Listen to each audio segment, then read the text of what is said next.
Good day mga ka-Honda Beat. It's me again, Master J Motovlog. Bali, ibablog po natin ngayong araw tungkol sa X-Speed and RB5. Kung bakit ako nagpalit from X-Speed to RB5. Kaya samahan niyo po ako ngayong araw para makita niyo kung ano po yung kaibahan ng RB5 and X-Speed. Tara, samahan niyo po ako. Good day mga ka-Honda Beat. Yan. Kung makikita nyo, naka RB5 na po tayo. Bali, nabili ko po siya ng 4,000. Second hand na po siya. Kasama na po yung gulong.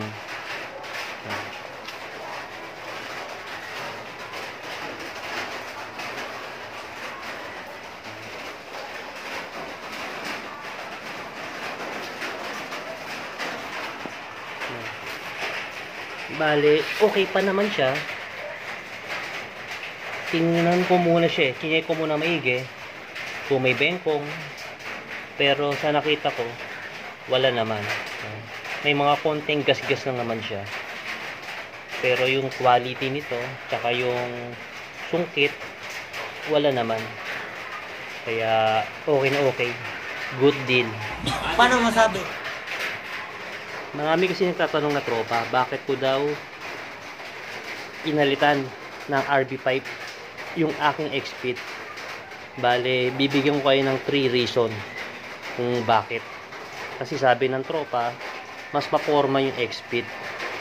May punto naman siya. Kung pang pormahan lang talaga, mas maporma po talaga ang X-Speed. Bale guys, ito yung top 3 natin sa RB5. Bakit ko siya nagustuhan? Number 1, magaan at maganda siya. Lalo na yung play niya sa kalsada.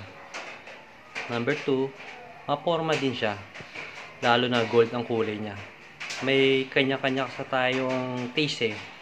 Para sa akin, mas okay yung gold compare sa white. Lalo na yung sa motor ko, almost 99% naka gold bolt siya. At number 3, ito pinakamaganda. Madali siyang linisin. Magdako naman tayo sa X-Speed. Pinakaayaw ko naman sa X-Speed, naramdaman mo yung bigat pag mo siya dinadrive. Lalo kung may angkas ka, mas lalong mabigat. Paano masabi? Pangalawa, yun nga, mahirap linisin. Lalo na yung mga spoke niya kasi marami eh. Kalay sa type siya eh. Lalo na pagputi. Pero hanggang 2 lang reason lang ako na ayaw ko sa X-Speed. Kasi talagang maganda ang X-Speed lalo sa pormahan. Mas maganda lang i-drive yung RB5. Pero may kanya-kanya naman tayong taste eh. Kaya kung anong gusto nyo, ito sa akin, para sa akin, mas maganda yung RB5 pagdating sa pagdadrive. Yan.